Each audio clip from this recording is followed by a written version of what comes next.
SpaceX is putting together the building blocks to make humanity multiplanetary. Its main projects focus on a central goal: go to Mars. SpaceX's accomplishments in the last couple of years prove it is going to happen, and it is going to happen very soon.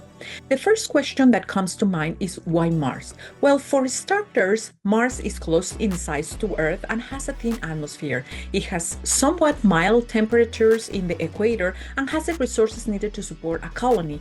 It does not have a breathable atmosphere, but its carbon dioxide atmosphere can be converted into fuel and absorbed by plants that will provide food and oxygen.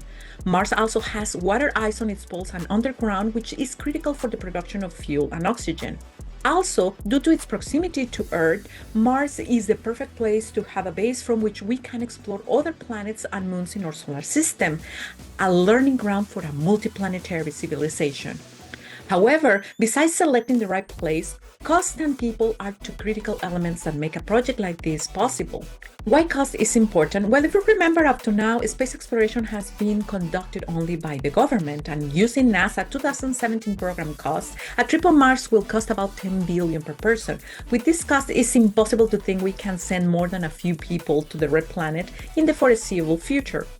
In a 2017 presentation, Elon Musk described a plan that would reduce the cost of a trip to Mars by 4.5 orders of magnitude, making it affordable for everybody who wants to go to Mars. So thanks to Elon's emphasis on affordability, we can assume we are part of the future of space exploration.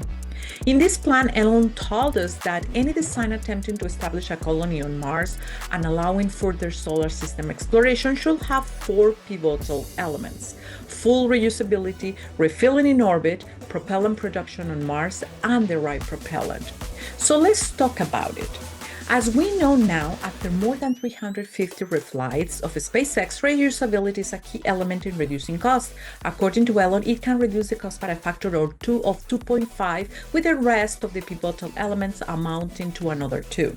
The other key element is refilling in orbit, because it avoids increased cost and complexity of building and launching a larger vehicle, and a trip to Mars only requires 3 to 5 refilling trips. Refilling in orbit is accomplished by the autonomous docking with the primary transporter to transfer the needed fuel, the same way as the Dragon capsule autonomously rendezvous and docks to the International Space Station. The third element, producing propellant on Mars, allowed the Starship to return to Earth and prevent the possibility of creating a massive graveyard of these vehicles on Mars. This brings us to the fourth element, the right propellant. What are the options? Well, Elon Musk discussed 3 possibilities: kerosene, hydrogen, and methane, plus oxygen as the oxidizer that will allow it to burn. Although kerosene is used by many rockets, it would be very challenging to make it on Mars.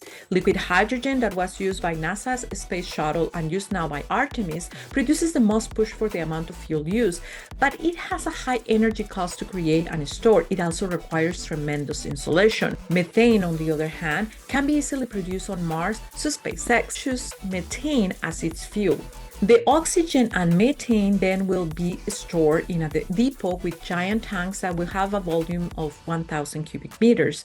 A new version of these large tanks was released in 2017, and it was much stronger and more capable at cryo temperatures than anything built before. However, the cost of the material and construction is very considerable, so SpaceX might try something different in the near future.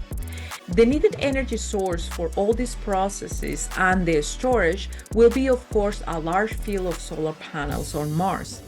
SpaceX also developed the engine for the Mars Starship. The Raptor engines are incredibly efficient and one of the highest thrust-to-weight engines even produced, and uses methane.